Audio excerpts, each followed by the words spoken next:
नमस्कार दोस्तों, स्वागत है आपका हमारी वीडियो सीरीज हर मैनी शेड्स में।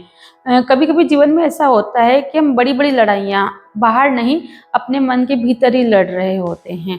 अक्सर हम फिजिकल हेल्थ की बात करते हैं बट मेंटल हेल्थ को नज़रअंदाज कर देते हैं, जबकि वही हमारे थॉट्स, इमोशंस और डिसीजन को दिशा देते हैं।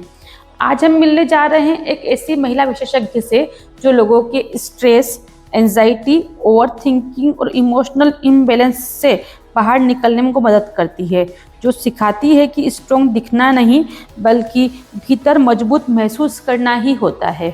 तो चलिए मिलते हैं mental wellness coach Mrs Pallavi Neeme Kalyani से, जो ये बताती है कि मन को समझना, संभालना और सशक्त बनाना उतना ही ज़रूरी है जितना शरीर को स्वस्थ रखना है। मैम, स्वागत है आपका हमारी वीडियो सीरीज हर मैनी शेड्स में। Thank you ma'am, thank you so much मुझे यहाँ इनवाइट करने के लिए। मैम, आपने बताया कि आपने पहले इंजीनियरिंग किया, देन आप टीचिंग फील्ड में गई, देन आप बैंकिंग फील्ड में गई, फिर ये मेंटल वेलनेस कोच बन गई। तो ये पूरी जर्नी बताइए कि आप वहाँ से यहाँ तक कैसे आई। मैं वैसे बेसिकली मंदसौर से ही हूँ। मेरी स्टडीज़ जो मैंने इंजीनियरिंग की वो यहीं से की है, और उसके बाद में मैंने जॉब किया इंदौर में। कुछ टाइम के लिए मैं कंपनी में मैंने जॉब किया। फिर कुछ सर्कमस्टेंसेस ऐसे हुए कि मंदसौर मुझे आना पड़ा, तो मैंने यहाँ थोड़ा टीचिंग किया। और क्योंकि मेरा लैंग्वेज में हमेशा से रहा है रुझान, तो मैंने साथ ही में MS कर लिया इंग्लिश लिटरेचर में। और ये करते हुए फिर कुछ टाइम के बाद मेरी मैरिज फिक्स हो गई थी। फिर मेरी शादी हुई, और शादी के कुछ टाइम के बाद, बिकॉज मेरी शादी इंटरकल्चरल हुई है, तो मेरे हस्बैंड दुबई रहते थे, तो I also went to Dubai. हम लोग वहाँ गए, और वहाँ पे मैंने फिर, क्योंकि वर्किंग तो मैं हूँ ही शुरू से, तो मैंने वहाँ पे बैंक में, HSBC बैंक में as a wealth operation officer मैंने जॉब किया। और वहाँ पे जॉब करते हुए कुछ टाइम हुआ, और एज फैमिली जो बढ़ती है, तो फिर मंदसौर में आई। फिर से मुझे फर्स्ट बेबी हुआ। उसके बाद कुछ टाइम तक मैं यहाँ रहने के बाद फिर मैंने वहाँ पे ज्वाइन किया, लेकिन रिसेशन आ चुका था, और कुछ फैमिली में चीज़ें ऐसी हुई, सर्कमस्टेंसेस बने, सिचुएशंस आई कि हम दोनों को ही यहाँ पे शिफ्ट होना पड़ा। फिर क्योंकि लर्निंग एक मेरा शुरू से रहा है कि कुछ ना कुछ करना ही है साथ में, तो मैं कुछ ना कुछ सीखती रहती हूँ। तो मैंने चाइल्ड साइकोलॉजी में भी सर्टिफिकेशन का कोर्स कर लिया, चलते चलते ऑनलाइन ही था वो पूरा। कुछ टाइम के बाद में कोविड आ गया, तो कोरोना वाला जो पीरियड था, तो सभी की मेंटल हेल्थ पे इफेक्ट हुआ है उसके अंदर। तो ऐसा टाइम आया कि मैं भी थोड़ा डिप्रेशन में जाने लगी थी, चली गई थी। और फिर मुझे थोड़ा अवेयरनेस आया कि नहीं, कुछ तो ठीक करने के लिए कुछ करना होगा। मेरे सामने NLP का कोर्स आया, तो मैंने थोड़ा उसके बारे में जानकारी ली, और फिर मैंने एनरोल किया। तो मैंने प्रैक्टिशनर पहले किया, और उसके बाद फिर I did masters in NLP, master NLP practitioner हूँ मैं। और इसके साथ ही मैंने 2 बुक्स भी लिखी हैं। और अब मैं यही, क्योंकि मैं इस चीज़ से उभर के बाहर आई हूँ, मुझे पता है क्या क्या चैलेंजेस होते हैं, तो अब मैं चाहती हूँ कि मैं, जो मेरा नॉलेज है, वो जो लोग सफ़र कर रहे हैं या किसी स्ट्रगल से, सबकी कुछ ना कुछ बैटल्स है। हर इंसान जो है वो कुछ ना कुछ उसका मेंटल बैटल चल रहा है, स्ट्रगल से गुजर रहा है। तो मैं चाहती हूँ कि अगर मुझसे किसी का बेनिफिट हो पाए, अगर मैं किसी को हेल्प कर पाऊँ, तो मैं ज़रूर करूँ। इसलिए मैं वर्कशॉप्स भी लेती हूँ, सेशंस भी लेती हूँ। मंदसौर में स्कूल्स में मैंने किया है, ऑर्फनेजेस में मैं जाती हूँ, और मेरे 1-to-1 सेशंस भी होते हैं। बुक्स का नाम क्या है और कहाँ अवेलेबल है? जी, मेरी 2 बुक्स हैं। एक मेरी पोइट्री बुक है, यू एंड मी करके, अमेजोन, फ्लिपकार्ट दोनों पे अवेलेबल है। और सेकेंड मेरी जो है वो है द वेलनेस रिवायर्ड, ये सेल्फ हेल्प बुक है। ये पूरा इसी के ऊपर है कि आप स्ट्रेस, एंग्जाइटी, डिप्रेशन, इनसे आप कैसे ओवरकम कर सकते हैं, कैसे इनको मैनेज करके अपनी जो लिमिट्स हैं उनको बाहर निकल के आप अपने करंट स्टेट से आप जहाँ पहुँचना चाहते हैं वहाँ कैसे पहुँच सकते हैं। तो उन सब की जर्नी आप जो है वो उस बुक के अंदर है। और आपकी ट्रेनिंग लेने आते हैं, तो उसमें मेल ज़्यादा रहते हैं, फीमेल ज़्यादा रहते हैं? जी मैम, मोस्टली वुमेन ज़्यादा रहती हैं। हाँ, यहाँ पे महिलाएं आगे किसी फील्ड को नहीं छोड़ा, महिलाएं आगे यहाँ पर भी। मल्टीटास्किंग उनका कहीं ना कहीं ज़्यादा तो नहीं बोल सकते, लेकिन उनका स्ट्रगल थोड़ा कॉम्प्लेक्स रहता है, क्योंकि उन्हें घर भी देखना होता है, फैमिली भी देखनी होती है, फिर बाहर भी है। बट ये मैं कहूँगी कि महिला ही ये चीज़ कर सकती है कि वो घर भी संभाल सकती है, बाहर भी। ये जो ब्लेसिंग जो एक मिला है ना, वरदान, ये जो चैलेंज है, ये महिलाएं उसे पूरा कर सकती है। जैसे आप अर्थ को देखते हैं, जो धरती माँ है, वो जननी है, वो सबको पाल पोस के बड़ा कर रही है, तो वही चीज़ हमारी जो वुमेन है उनके अंदर भी ये दिया हुआ है कि वही ये चीज़ को आगे लेके जा सकती है और वही मैनेज कर सकती है।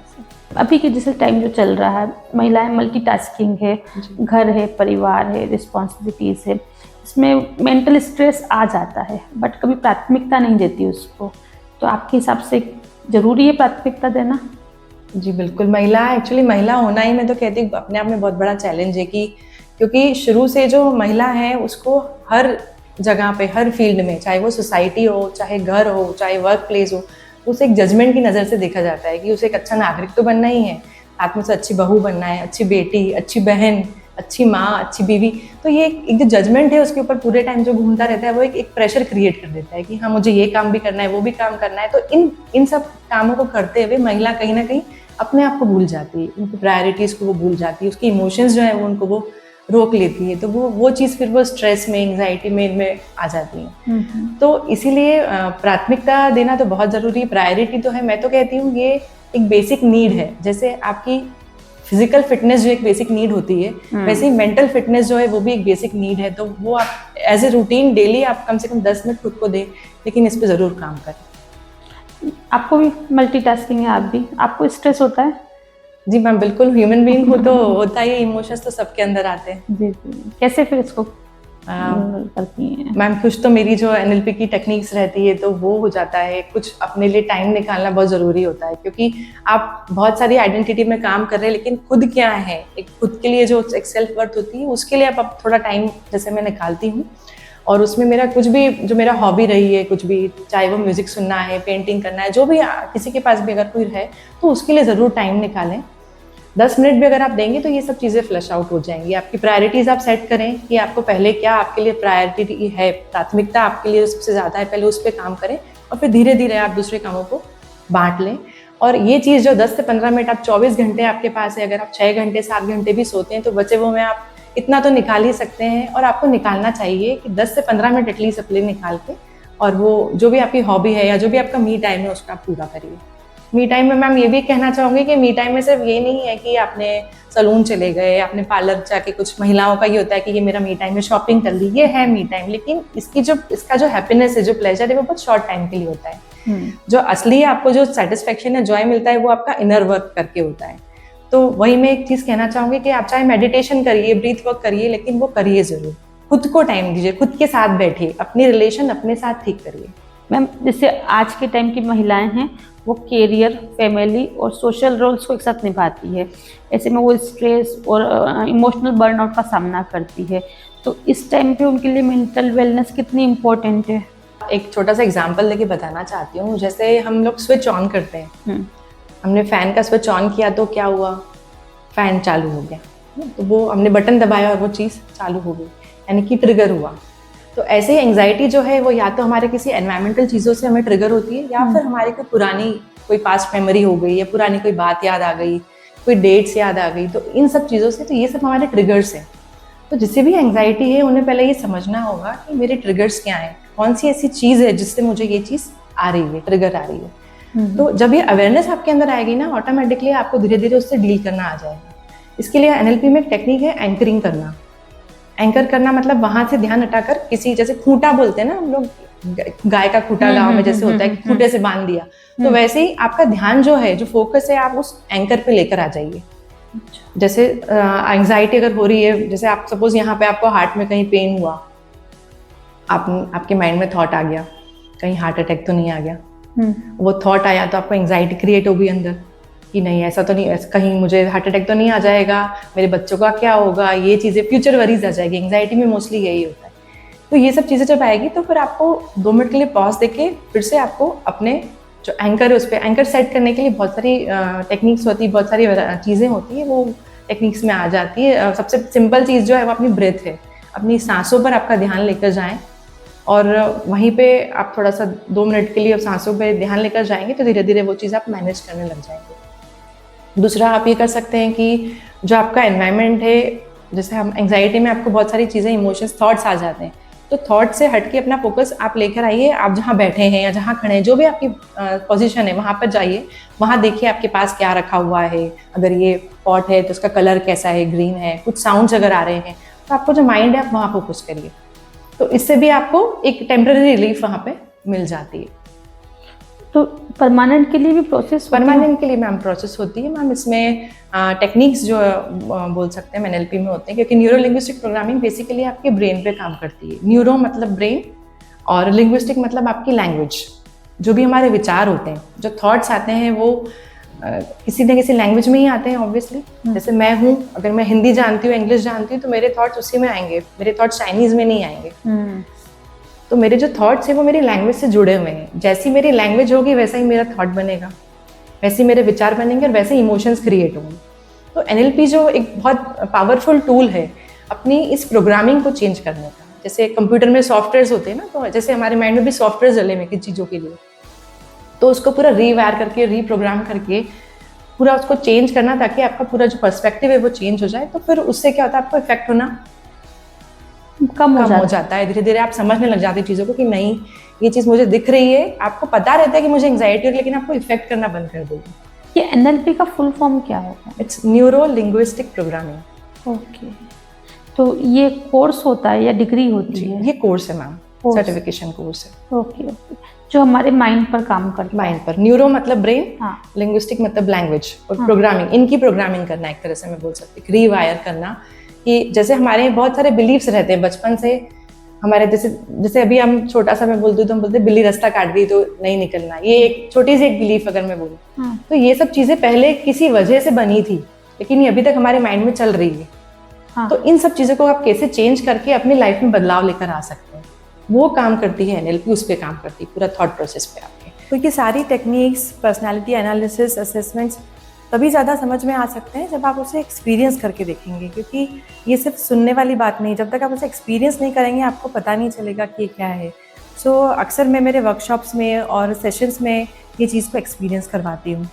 आज की महिला अक्सर अपने इमोशंस को दबाती है तो उन्हें एंजाइटी हो जाती है, तो आप उन्हें हेल्दी इमोशनल एक्सप्रेशन के लिए क्या सुझाव देंगी? जी मैम, एंजाइटी बहुत सारी महिलाओं को ये इशू रहता है कि उन्हें एंजाइटी किसी ना किसी चीज़ को लेकर या आगे की सोच कर या जो नहीं हुआ है उसे सोच कर हो जाती है। तो बेस्ट ये चीज़ है कि आप किसी के साथ सबसे पहले तो शेयर करें कि आपको क्या इश्यूज आ रहे हैं, जो आपको जज ना करें उनके साथ, चाहे वो कोई फैमिली मेम्बर हो, आपके फ्रेंड्स हो, कोई भी हो, या आप किसी कोच का भी हेल्प ले सकती हैं। तो उससे शेयर करना सीखें, कम्युनिकेट करना सीखें कि आपको एक्चुअल में इश्यूज क्या आ रहे हैं। अगर वो भी नहीं कर पाती हैं तो बेटर आप एक राइट कर लीजिए, उसे लिख लीजिए। उसे लिखकर अगर बहुत ज़्यादा कोई बात परेशान कर रही है तो उसे आप लिखें। लिखने का साइंस ये है एक्चुअली मैम कि अगर आप कोई चीज़ लिखते हैं ना पेपर पे, तो वो आप अपने माइंड को बताते हैं कि ये मेरे लिए इंपॉर्टेंट है। वैसे भी आप जब ये लिखने बैठेंगे ना मैम, तो आपके जो दिमाग में चल रहा है इतना लिख ही नहीं पाएंगे, क्योंकि वो थॉट्स वो से क्लाउड्स की तरह आपके माइंड में चलते हैं, लेकिन एक्चुअली में आपको क्या आ रहा है वो आपको लिखने में पता चलेगा। तो लिखने में कम आएगा, लिखने में मतलब चीजें कम है, हमने बड़ा बहुत रखी, बहुत सारे हमने दिमाग में वैसे ही जो बहुत सारी थॉट्स है जो बिल्कुल इररिलेवेंट है, क्योंकि हमारे माइंड का काम ही विचार पैदा करना है, तो वो तो करेगा चाहे वो नेगेटिव हो या पॉजिटिव हो।